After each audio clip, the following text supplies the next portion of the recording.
Hello and welcome to the Golden Hour. I am your host, Golden Duffy, and I have an amazing guest today that I am super excited about. I have James Guinta with me. He is a lifelong musician and certified hypnotherapist. How cool is that?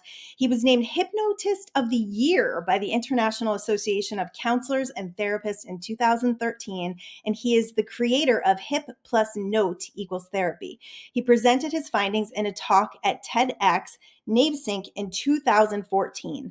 James holds a master's degree in communication and a Bachelor of Arts degree in journalism.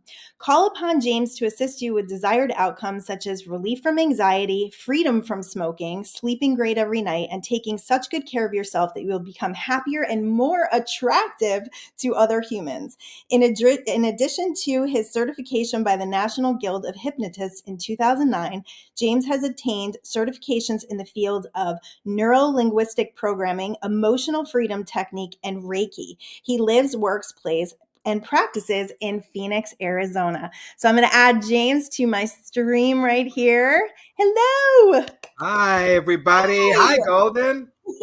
Welcome to the show. Welcome to the Golden Hour. What a pleasure to be here. Thank you so much for inviting me. Oh my goodness, it's so exciting. You know, it's funny, you meet people in your life and sometimes you just become instant friends. It's like your souls knew each other before you came here, and that's exactly how I felt about you. Thank you. Yeah. Feelings mutual.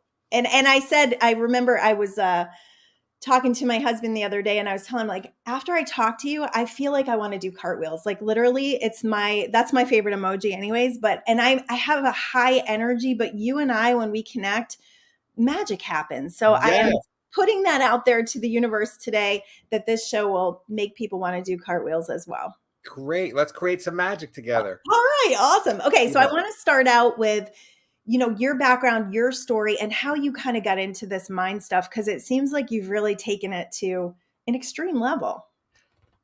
Yes. But first, I want to say something else. Go ahead. I want to, that thing about becoming more attractive to other humans. I want to talk about how to do that. I love this. How do you become more attractive? Well, we pick up on signals from each other. So when we're communicating together, we're not just speaking and listening. There's all this hand gesture that's going on, and there's eye movement and how we're using our voices, including, of course, what we're actually saying. But when you are communicating with someone, you're indicating who you are with all of this other information, not just the voice, right? Good stuff. So if you train yourself to be a good person, a genuinely good, caring, generous, kind person, you start to indicate that with all of the other information, including how you dress, your head movements, how your skin looks. All of these things begin reflected. Now, if you're congruent, it means that all of your gestures and everything else is going right along with what you're saying. That's congruent. People pick up on that, and then they want to know more. They start to lean in a little bit and listen a little carefully. Love it. So train yourself to be a good and kind person all the time, and you will become more charismatic. Wow. That is excellent advice. Just be a good human. I mean, come on. Simple.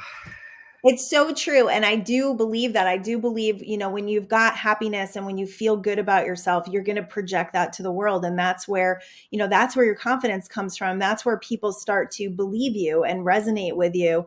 And you do see it with people. You do see people with low confidence that are kind of shrugging their shoulders. And so I love the idea of being more attractive by what you have going on inside. Truth. Yes. Love that. So how did I come about that? Well, so childhood was good. There was nothing wrong. Dad was a good provider. And then my mother died suddenly when I was 14. So it set me off on this other track in which I began to abuse alcohol and drugs. Oh, wow. Till I was about 30. It wasn't all bad during those years. There were some years that were pretty good. I learned a few things, had some accomplishment. There were other years that I can't remember at all. So it was an up and down roller coaster through those 15 years. Then when I started to get sober, I wanted to go back to school. So I got a university degree, and then I got another degree. And then I became interested in motivation, influence, and persuasion. And from there, it was a direct line to hypnosis. It was kind of an accident, but I guess there were no coincidences in life. So I started learning hypnosis later in life, but it's my thing. It's what I'm called to do. It's really the only thing I want to do Mm. for a living that occupies my time. It fascinates me every day. It's like having an owner's manual for the mind. And there's Oh, I never love been that. such a thing, but now there is. Now that we know how That's to good. do it. That's good. So I have a question. I want to backtrack just a The answer second. is yes, Golden. Whatever it is, yes. So would you say when your mom died at 14, when you were 14, would Yeah. you say that your trajectory changed because you were trying to not pay attention to the pain that you felt from losing her? Okay. Yes, absolutely. I didn't know how to deal with it. And back at that time, my family didn't know.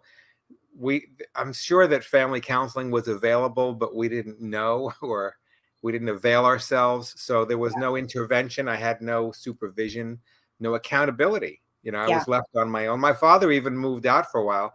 He had to finish. It's a long story. He had to go to work in another town. So he was home on Mm. the weekends, but I was Yeah. 16, 17 years old, just living in the house by myself. And you know what 16-year-olds do when they're alone in the house. I mean, obviously, yes. What I did. So Yeah. yeah, the whole trajectory changed. I don't know what would have happened. It didn't Yeah. happen. It happened the way it happened, but I was on track to do something else. Yes. Yes. Yeah, and I think that's an important conversation because I think a lot of people deal with these, traumas in the way of just being in denial and drinking and doing drugs and all sorts of different distractions. So they don't deal with the actual pain of what happened, and then it shows up throughout their life, right? That's where triggers come from. Would you agree? That's what you asked me. I was self-medicating for Yeah, years until I didn't even know it until I was a few years sober, and then I was able to kind of put it together. got it. Yeah. Really important. And I think it's important to know where you came from so that we can really value what you say because, trying to speak to something you don't know anything about, I think is challenging. But when you put not just your education in there, but your life experience, that's what really makes what you do so beneficial. And so, I don't know, it just gives you more credibility, I think. Thank you. Yeah, I love my life experience. I'm happy for what happened. That's great. Great. No regrets, right? I don't have, but I did. I Yes. did have regrets, and I'm getting over some of them. But yes, as of this moment today, I have no regrets. Yay. That's amazing. That's good stuff. And that's also probably something that you really help people with and teach them, regrets. I talked about this yesterday on my show was the fact that regrets are like we're pulling the past with us and because of that we can't move forward. So when we can let things go and not regret them and trust, like you said, I loved my journey. The trajectory was what it was because that's what it was supposed to be. Then we feel more destined in what happened instead of feeling like I wish that didn't happen. Right. Yeah, So we're not at our best doing that. We're at our best when we work with what we have and what we can do, rather than focusing on what we don't have and what we can't do. totally. Bringing it back into our power is what helps us move forward. Totally. Absolutely. I totally agree with you. That's amazing. Okay.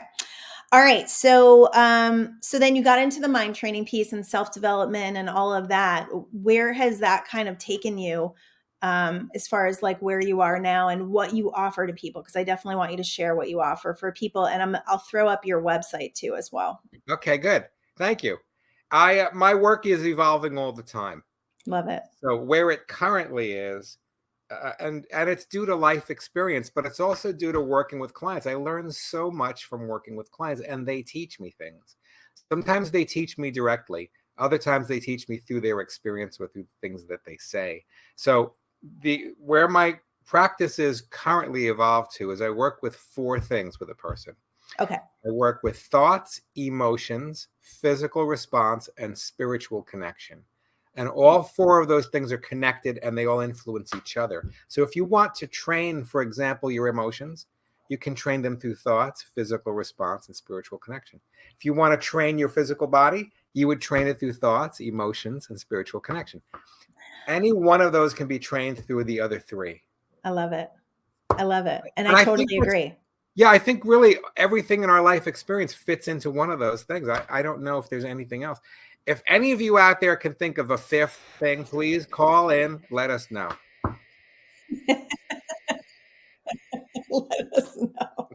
We're interested. We're ready for all of it, right? Yes, and No, it's I think really you hit the important. nail on the head. I really. Yeah, here's another thing that evolved. Go ahead. I ask my clients three things now, pretty much in the beginning of the interview, not right Okay. off the bat, but I want to know, do you love yourself?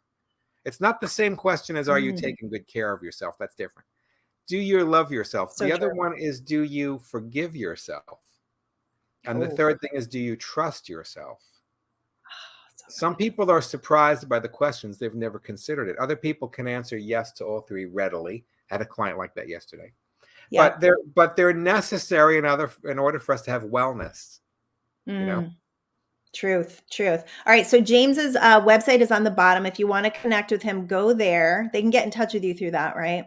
Correct. Okay, great. And then I'll put your email up later. Wow, that's great. I wanted to say something about that. Oh, so yeah, because not necessarily when people are taking care of themselves, sometimes they're just doing that because they want the physical appearance, or, they're even doing it to a level that's not healthy because Yeah. they're addicted to exercise and trying to feel better about themselves through that. So I think it's really important to ask those questions. Those are excellent Yeah. questions. So here's So how you love yourself.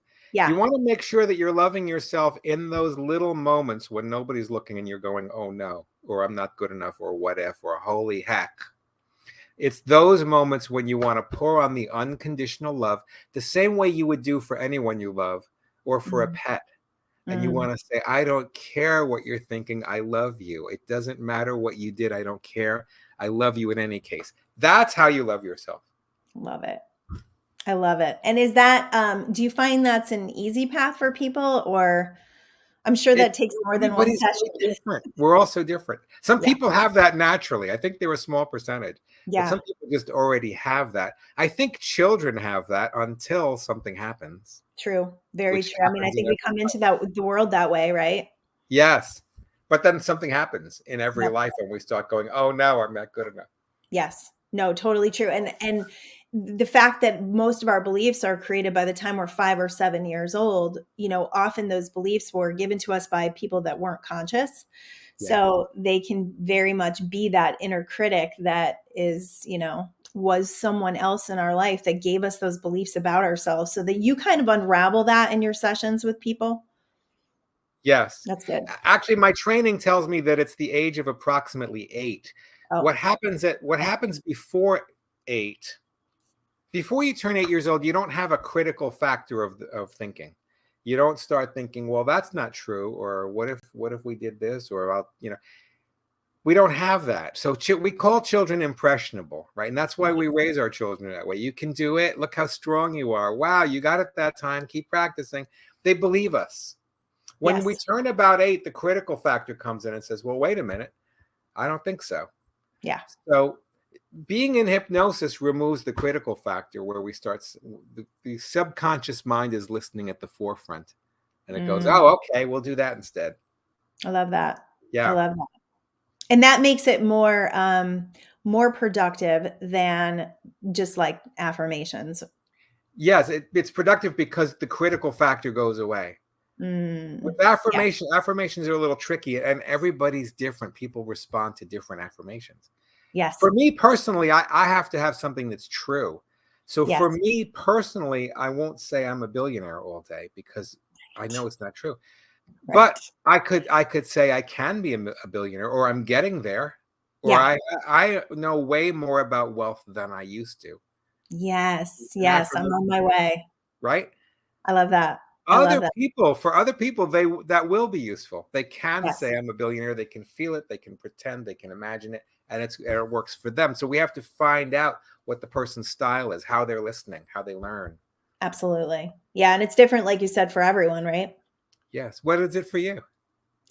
For me, I'm so inquisitive that I'm always questioning myself and what I'm promoting.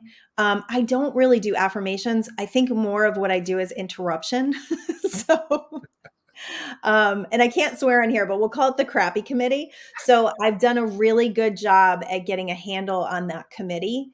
and, not listening to it anymore. So that's not the strongest voice in my head anymore. The voice that's really strong for me is my intuition and my connection. So when you have that deep, deep, deep spiritual connection from meditating and from really going within and always looking inside, then it's much easier to believe things about yourself that are of the positive nature.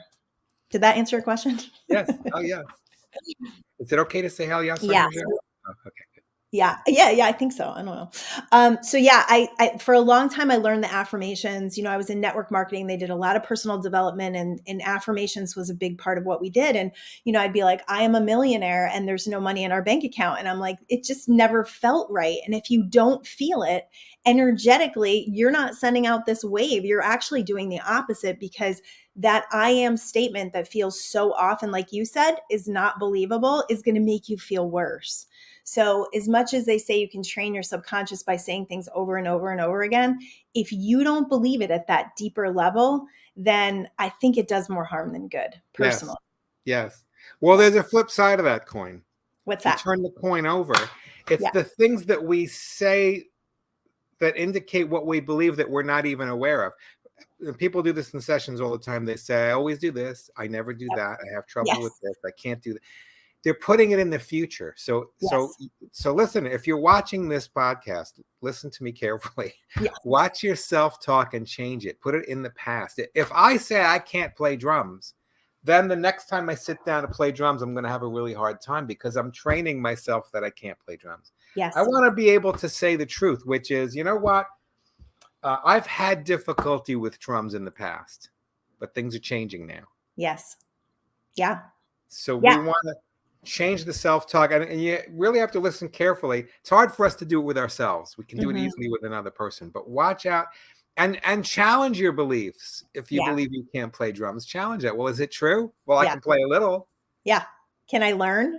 Yeah, I mastered the first lesson I took. Maybe I can master the second one. Absolutely. And I feel like when you do have that spiritual connection that we talked about, we have the ability to do anything because we have a connection to infinite intelligence. So what blocks that is our anxiety and our fear and our, disbelief in ourselves. So when we start to open that up and we start to go, I have everything I need, I'm going to receive everything I need, and you open yourself up to receive, that's when you're going to be able to do stuff that you never imagined. And I have proven a lot of that in my life. We have everything we need. Most people can say that. Almost everyone in the world can say, I have everything I need. Yeah. The other thing is, you can get anything you want. Yes. That was my saying for a long time. I always get what I want. And my husband was like, hey, wait a minute. And I'm like, sweetie, ultimately what I want is what you want. And it's true. I mean, it's a joke in our house, like happy wife, happy life. But it's true that together we've grown, and the things that I've put on his heart have literally become his desires as well. So as much as it's like, oh, but it's what you want, it's like, yeah, but you come along. You come along for the ride. And I think it's always the person who has the strongest desire too. Like my desire has always been really strong, and that's kind of led us on the way of really good things happening. Well, it guides your actions. You would have nothing without action.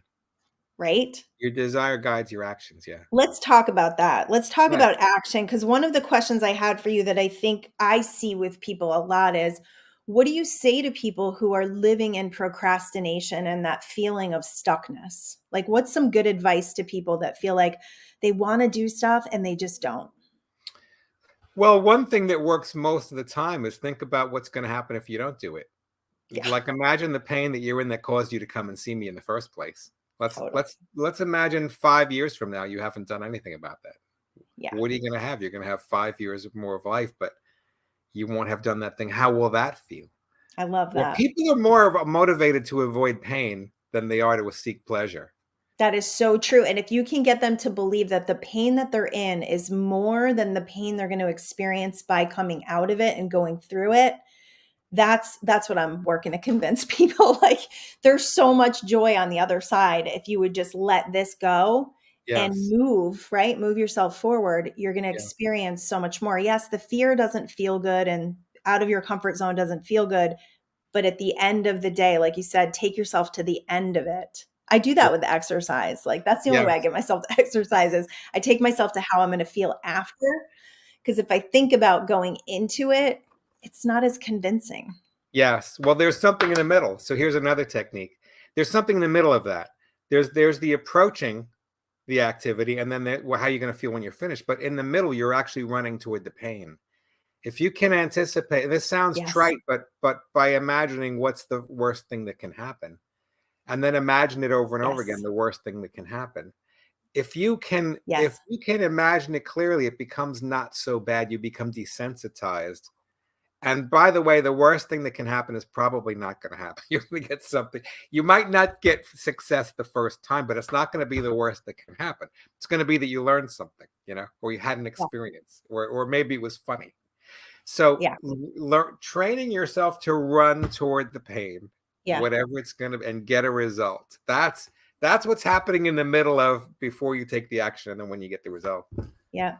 And I love that. I tell people all the time, if you face the fear, it dissipates because we make these mountains out of molehills, right? And when we actually look at it and we're like, what's the worst thing that could happen? And in the world of law of attraction, that's a crazy thing to tell people to do because you're like, oh, you're projecting the worst thing happening. That's not what you're doing because you're not intending for that to happen. You're just taking yourself to a place where you understand that the worst thing that could happen, you'll handle it, you'll navigate it. Yeah. It's not like preparing for the worst, but it's seeing it so that it doesn't become this like elephant in the room that you're not dealing with. Right? Yes. I I like don't think there's anything wrong with preparing for the worst. I don't think there's anything wrong with that. This is why cars are sold with spare tires.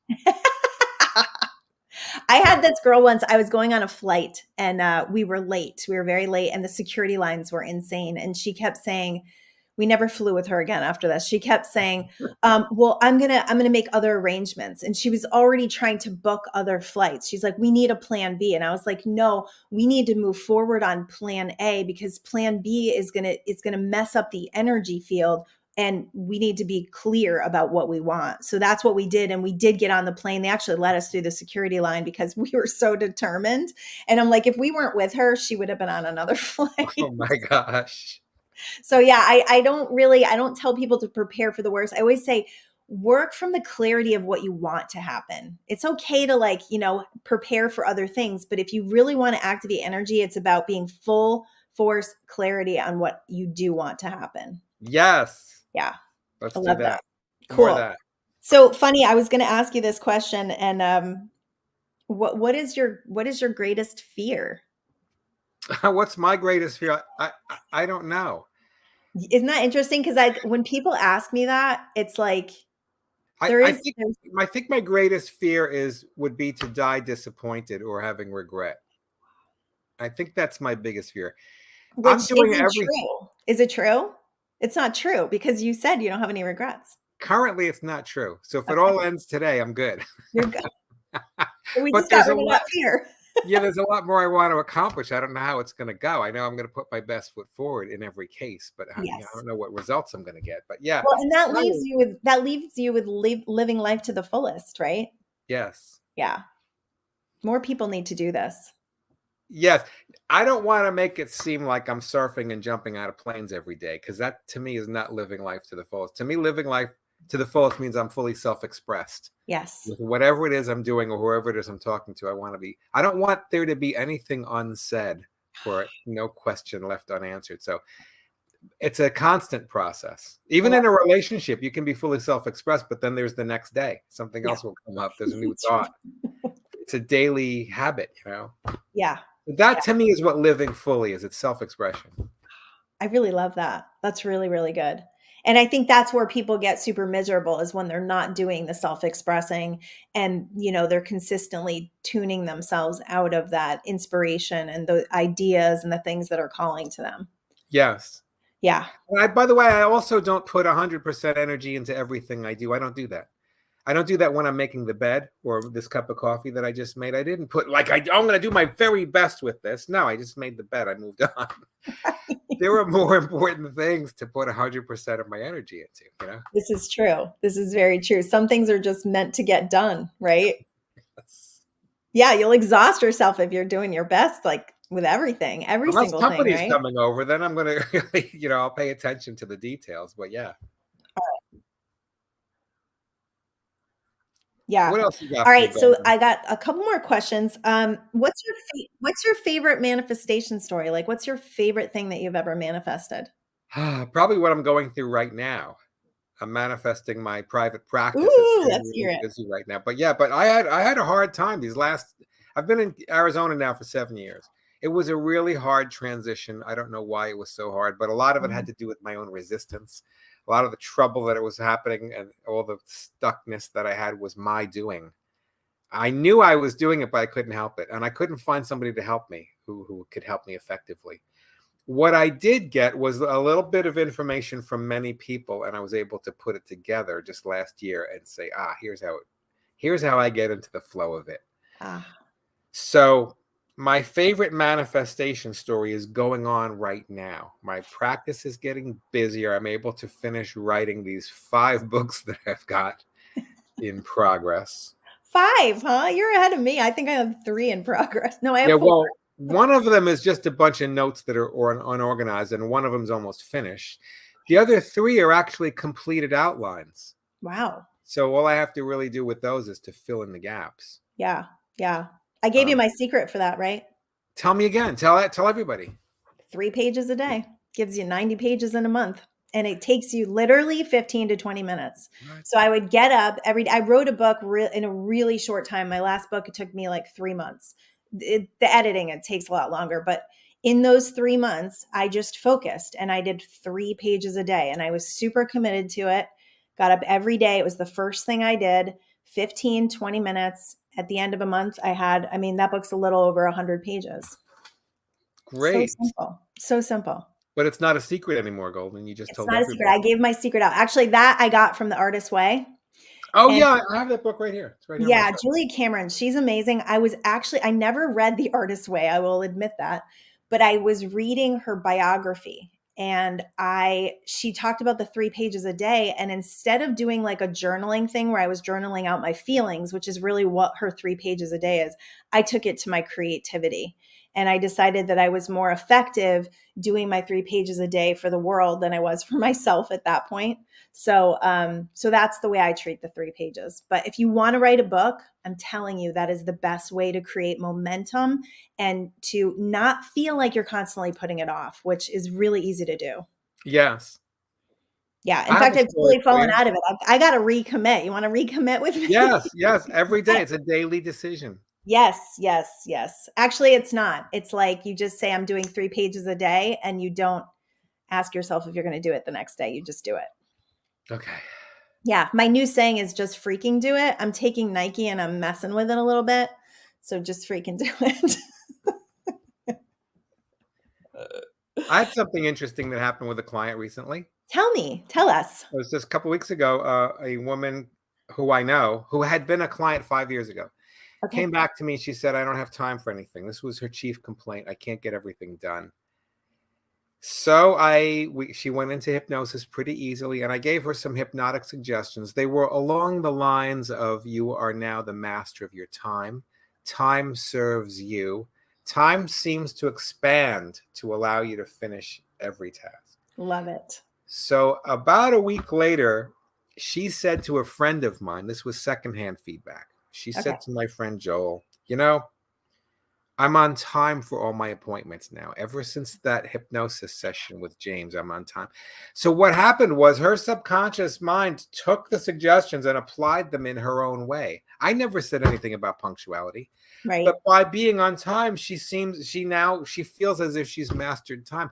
If you're late all the time, you're going to feel like there's never enough time. So true. So So true. her brilliant subconscious mind is what did that for her. I love it.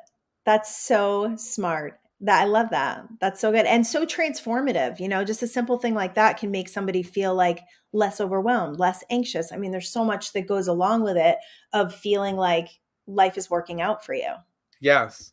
So right? language is really, really important in my world, finding the right word, the right phrase. And I have to calibrate my client and find out, what does this mean to them? Mm, So when they're telling me something, I don't really know what actually happened in their lives. All I know is what they're telling me. True. And when they say I feel sad, I want to know, what do you mean? Depressed, well, what does that mean? And what's the opposite of that? That will tell me where they're going and what it is they want. That's their remedy. What's the opposite? You notice how people always start with what they don't Right. want? Well, I don't want to be awake all night. Totally. Oh, okay, so Totally. what is it you do So want? true. People I are don't want funny. to get sick. I don't want to be late. Yeah, right. People are funny. It's So we so have to true. kind of And narrow it.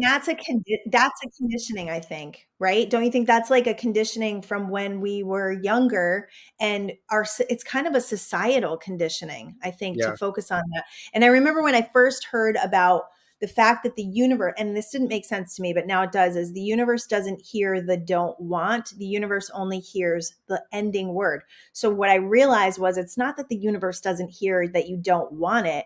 The universe just goes to your focus. So the last word of that sentence is your focus. And so whenever somebody says, I don't want to get sick, I'm like, just intend for health. You intend to stay healthy and keep yourself moving towards health instead of being afraid that you're going to get sick. yes. Yeah. The best way to proceed is as if illness doesn't exist. It's as Yes. if fear never existed. It's never been invented. It doesn't. There you Because if go. we're reacting to fear, then fear is still the thing that we're It's true. focusing on. So That's true. That's what we're focused on, right? Trying not to think about what we're thinking about. right. You're right. The subconscious doesn't hear don't or stop or can't. It Yeah. doesn't hear don't smoke. So that's what we don't say. We don't say that to smokers. We don't say don't smoke. We say breathe fresh air. Notice how good you feel. That sense of accomplishment. Smoking is behind you. I love it.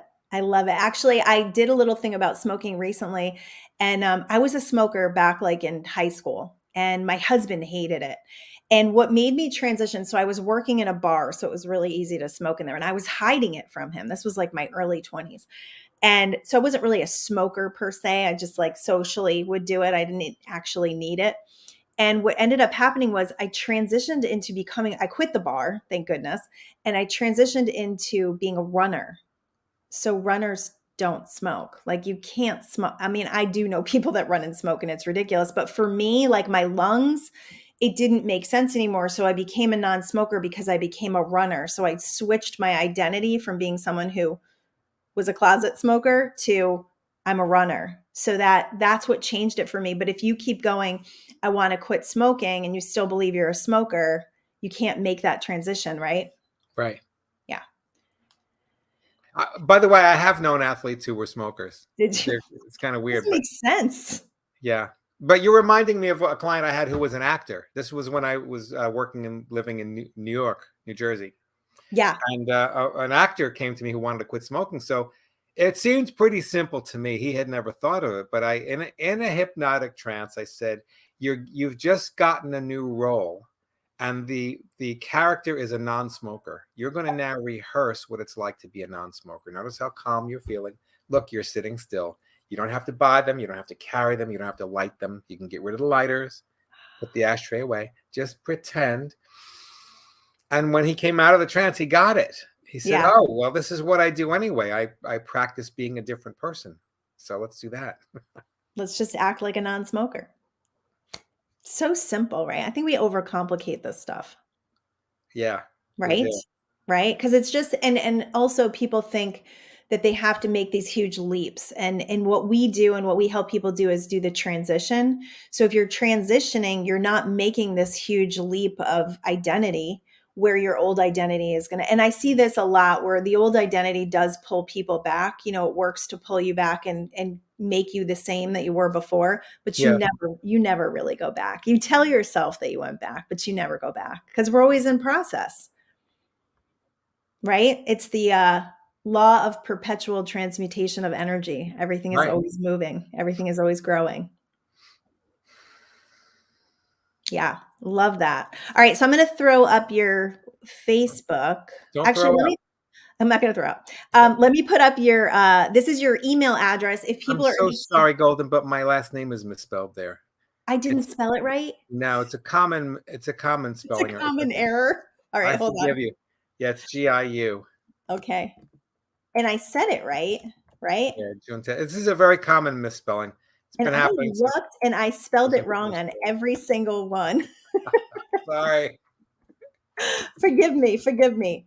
I like to make sure people know I'm not perfect. Okay, so while you're doing that, let me say something about So beliefs and we're gonna opinions. fix it. Okay, so I'm going to Please. talk while you're doing that, okay? Okay. One belief that I constantly Go for challenge it. is the Please. belief that change is going to take a long time. People come into my office. I have a smoking client right now. She's going to become a non-smoker today. We've already had one session. Her belief is that it's going to take a long time and it's going to Yay. be difficult. So I challenge the belief. Well, what if it doesn't take a long time, and what if it isn't difficult? Well, she hadn't thought of that. So well, let's get started. And how long has she been smoking for? She's now, let's figure it out. She's now 69. She's been smoking since age 17. How long is that? A 50 really, really something years, long 52 time. years, Yeah. Yeah. 52 years. The only time she was a non-smoker was when she spent 4 or 5 days in a hospital, sometime in that 52-year period. Wow. 4 or 5 days she was a non-smoker. So this is a tough case, Yeah. but it doesn't have to be. If, like you said, if we keep it simple and if she's easy to hypnotize and if she's willing to go through the process, she'll be a non-smoker. That's amazing. I don't know how many sessions. What would you say to people that are afraid of hypnosis? Well, they probably don't have enough information about it. Okay. Your own mind is not dangerous to you. Yes, I love that. So if you're training yourself or delving in to who you really are, it's not scary. Something that can be scary is regression. So I don't do regressions typically. Or if somebody comes to me with trauma, they generally know what happened. I'm not going to ask them to relive that scary thing. Good. I I'm might glad. regress them to before it happened Yes. and remember what you were like then. I like that. With smokers, I regress them to the first time they smoked. That's helpful. Wow. That's cool. That's really cool. And And what made them want to do it?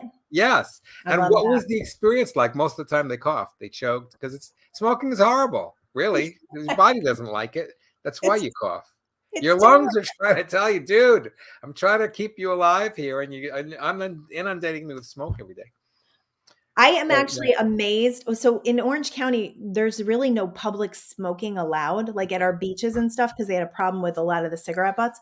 So when I go places and people are smoking, I'm confused. I'm like, people are still doing this? Yeah. Yeah. No judgment, but seriously, like if you really thought, I guess that's with anything that you ingest in your body. If you really thought about what it was, you probably wouldn't do it. Right. Yeah. Well, that's really cool. And I think that is incredibly helpful. You're giving people so much more of their health back, of their power back, right? Feeling like they have power over this thing. And that's one of the things. I've been in a lot of sober groups. And one of the messages that I always love to share, and this is something that has transformed my relationship with alcohol, is nothing has power over us. We just have beliefs that they do because first of all, we don't have self-integrity. So we say we're going to do something or not do something, and then we fail. And my thing has always been, if I can't keep a promise to myself, who can I keep it to? Right? Yeah, right. Like, why do we not hold ourselves in regard the way we do other people? Right. So that's always a good connection. But I just don't ever want to believe something has power over me. Yes. Yeah. I tell my clients this. You don't need it. People don't need it. You don't need alcohol. Actually, we don't need caffeine. Now, this stuff is sold everywhere. It's overpriced. It's highly addictive. It's legal. It's so overpriced. It's so overpriced. Some of these places are a gold mine. There's a line around the block every day. I'm going to open a coffee shop. Every time I get a cup of coffee and it's $8, I'm like, wow, that's really impressive. What a racket. But nobody needs it. Yeah, nobody needs it. No, I love it. I don't need it. I could definitely give it up, but I love it. And I only drink 1 cup a day. So that's how I justify everything. I only have 1 glass of wine. Yeah, I have 1 cup of decaf. But today today is my, oh, by the way, this is my National Guild of Hypnotists cup. Oh, I love that. But once a week for my business networking meeting, I go get a real cup of coffee on my way to the meeting, and that I get a little juice to the meeting.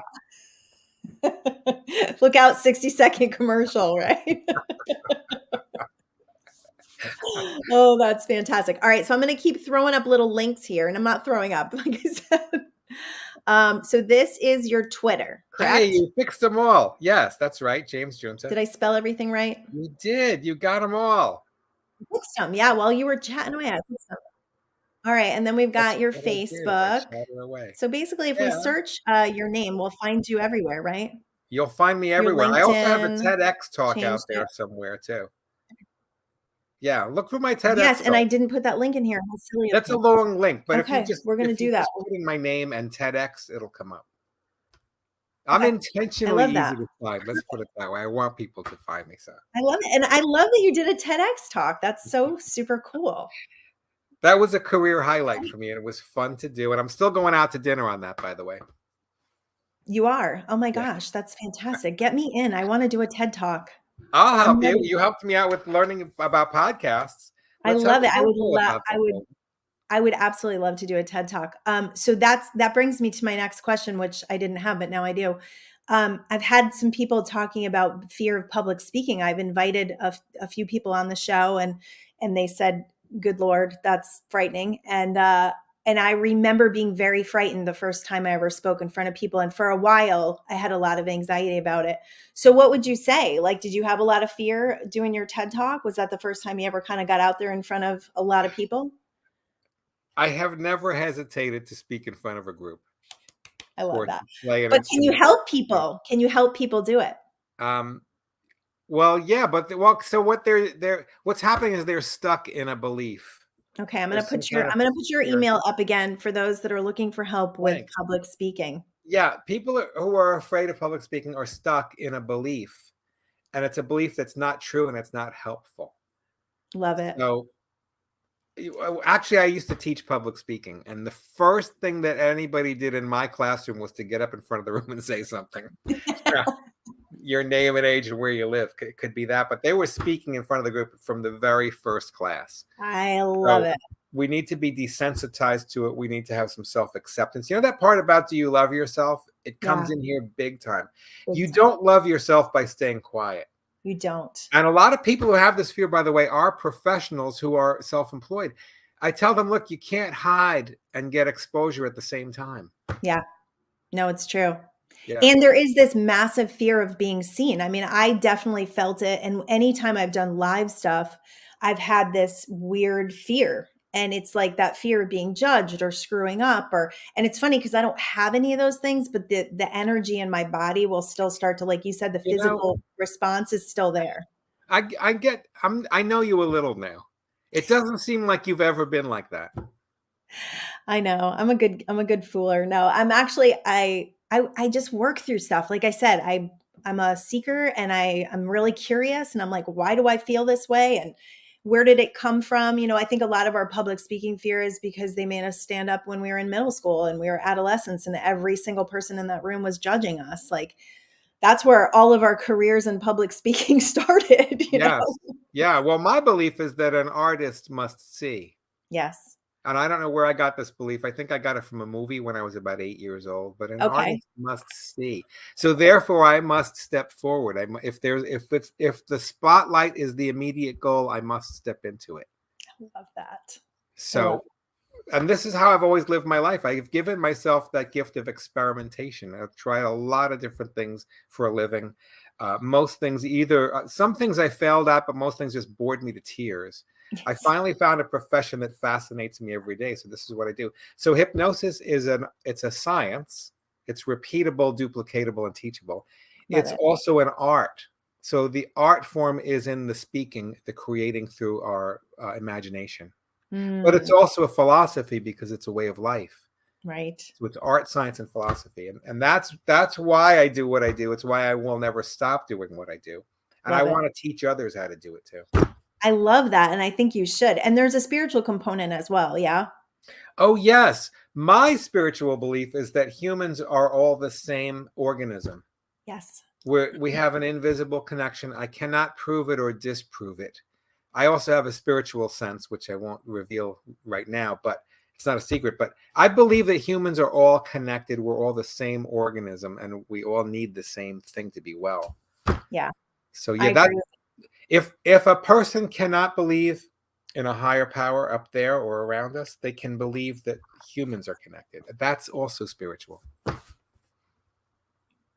Totally. I totally agree with you. That's amazing. Yeah, I've had a lot of things come through during a session that I wouldn't normally say, or, I've had words come through and the person will go, "Oh my gosh, that was a word we used when I was younger." And I was like, that, you just kind of know that there is something that is feeding through you and expressing that you can't discount. I can't discount it. And that's why I'm like, I just want to shout it from the rooftops. It's like, you're Yeah. not alone here. We're not alone. We've got all this support, this non-physical support to draw from, but we tend to think we are alone, right? Yes. Autonomous. Yeah, we tend to And think that. yeah, and I'm sure you've seen through sessions that people, I say it all the time, like, we live the same life. Like, we all have our own little challenges and things going on, but at the base of everything, we all want to love and be loved, right? Yes. Yeah, that's a beautiful thing. Okay, Yeah. so what is your favorite music right now? I'm super into music, and Oh I my know you gosh. are too. Well, this morning it was Steely Dan. I Okay. have, let me show you this. I've got this iPod. This is Okay, my iPod. This is love one of it. my prized possessions. It's got millions of songs in here. Love And it. if I hear something, for example, I might be watching TV or I might be in a movie theater. If I hear something I can't identify, I go right to Shazam. And Nice. Shazam tells me what the song is and I can download it. I don't use streaming services. I don't want to be Okay. paying for music every month, okay? Let me True. buy it and then I can have it and then I can listen to it. Love that. So my favorite music these days is jazz and classical. I'm getting really bored with pop music. It's kind of limited. So Yeah. in terms of listening, it's usually jazz from the 1950s, the Love golden it. age, Yep. or classical music from any period, modern or back then. I love And it. when I'm playing music these days, I'm playing folk songs and singing. I'm Nice. playing some modern folk songs, a couple of Jackson Brown tunes. Gordon Lightfoot has a wealth of material. I don't have Love to that. write any songs. There's already a million great songs out there. I love it. And when I'm playing, I find what's the dramatic part of the song. Where does it peak? How do I want to pick this thing? I use a pick. I don't use finger picking. And Yep. how do I want to do that? And how do I want to strum it? Am I using partial chords or whatever it is? What's the right tempo for this song for me? Love it. Well, I rarely do somebody else's version the way they do it. I usually can't because they're Yeah. them and I'm me. Yeah. You got to express, right? You got to express your own thing. Yeah. And I have to have it in my own vocal range. So I'm going I to love change it. the key quite a few times. Yeah. And that's what makes it more interesting is the different expressions for sure. Yes. Yeah. And I love jazz. We're big jazz lovers over here too. Yes. Yeah. I went to school for music. I went to Berklee College of Music. I didn't Amazing. graduate, but I was there 2 years. But all of that information I still use, all of the music theory. And listening is an art. Most people don't know what to listen for, but you Yep. can make an entire exercise out of it. And I did this for a couple of years. When I moved to Arizona, I didn't have my instruments around me. So I began to listen actively, intently. So the things to listen for are what instruments are in this song? Are any of them double tracked? Is it in a major key or a minor key? How fast is this piece of music? How long is it? Are there singers? How many singers? Are they singing in harmony or in unison? Are they spread voicings or are they close harmonies? That changes the whole song. Yeah. If you want a really great exercise, when you're listening to a song, focus on one of the instruments and then imagine yourself playing it. Imagine your hands doing it. Oh my goodness. Even if you've never picked up a saxophone, imagine your mouth and your breath and your fingers doing it. That is super cool. My husband's going to love this conversation because I told you he just started creating music and he's just learning. But it's funny because we were just talking about how you can listen to a song like 100 times and never really hear the words. Yes. And then when you focus in on the words, the meaning to the song can completely change. And I've also found that if you go to a concert and you see a live show, when you hear that song again, it's more experiential because you experienced it live. It actually brings you back to that moment. Yes. So I love music. I love it. Me too. I like to compare arrangements. So right now I'm working on These Days by Jackson Brown. It was one of his first songs. I must have a dozen versions on my iPod. I listen to them back to back. And you can hear different artists have their signature in it. Glenn Campbell, very clean, very precise, doesn't really change the words much. Yeah. We are super into, actually, I think he was just here, Jackson Brown, with James Taylor. James Taylor is a Oh great. my goodness. I Great. actually met him when I was in high school, and he came into a little health food store I worked at because he had a house in Connecticut. And he called me by my first name, and then I found out who he was, and I grew up with his music. My parents loved his music, and Yeah. we became James fans. We followed him all over the Yeah. place for a long time. So that music is just, it was when we were raising our little girls. We even took them to a folk festival. I have one daughter, my oldest daughter's really into folk music, really into bluegrass. So she's kind of gotten me to transition and love that music again. So that's awesome. Awesome. All right. So last question for you would be, give me a piece of evidence that everything always works out. Oh my goodness gracious. Well, I have one right at hand right now. This is I true love it. for anybody who's watching or listening right now. This is true for you. Okay. The evidence is that you are here. You survived every difficult thing that ever happened. You survived all the close calls, the near misses, the disasters, the drama. You're still here. I love that. That is so good. That was the perfect answer. I couldn't have come up with a better answer. And you're here for more. That's all I would add. You're here for more. You're here for life. You're here for the expression. You're here to live, not to wait for things to happen, right? Yeah. And I love that you're one of those people that just kind of moved across the country, because we did the same thing. And the transition was hard for us as well. I would say, like, this year and last year was like where we started to build community. We really lacked community for a long time. And I think that's a huge component in feeling. And I think that's one of the things that social media is good at, is we've got communities, but I also feel like it's not as good. It's not as good as this personal interaction and meeting one another, which we're going to meet. And I'm so excited. And Yes, we are later this month. yeah, crazy story. So I meet James a couple weeks ago, and it turns out that he lives really close to my daughter in Phoenix, and they've already met. He's already met two of my daughters. Several So times. I've met Kaylee several times. you've got the Duffy train going here. That's great. Love it. You kind of get swept up into it. Yeah.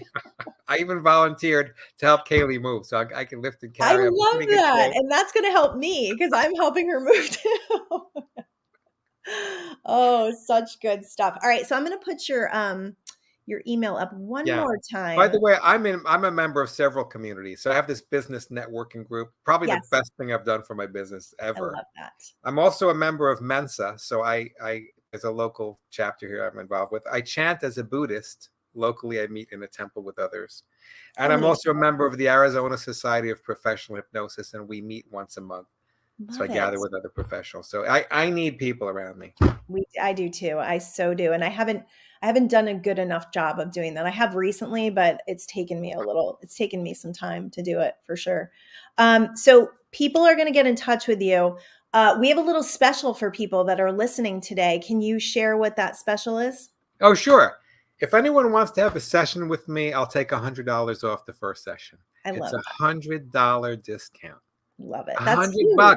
Come on, man. That always gets my attention. I'm usually in the store. $100 off. Exactly. So I'm going to throw your Gmail back up there. So email James. You need to do this. You need to experience hypnosis. I feel like it's one of the most transformational things that we can do with another person to move our progress and to create just a more connected way of living. Right?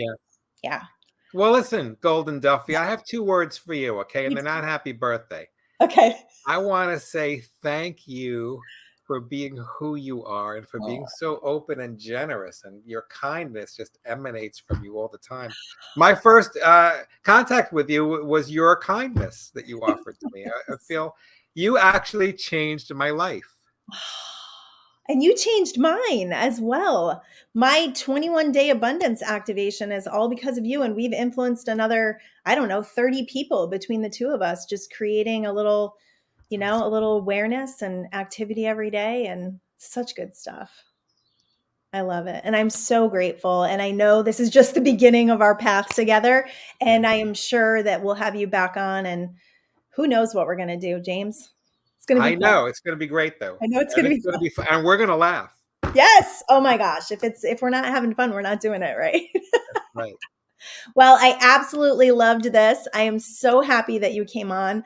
I feel like this was a great success and you really shared it was a different level. It's a different level of understanding the mind and how it works. And I love when people express the way they understand things because different people resonate with different things, right? And I am a huge proponent of what you do. I've seen it in my own client life where people just have the greatest transformations when you can get in there and really get to the root. Oftentimes we can't do it on our own, right? Right. Awesome. All right. Well, we love you all. We're so happy you were here. Thank you so much. Peace, baby. Bye, everybody. Talk soon. Bye.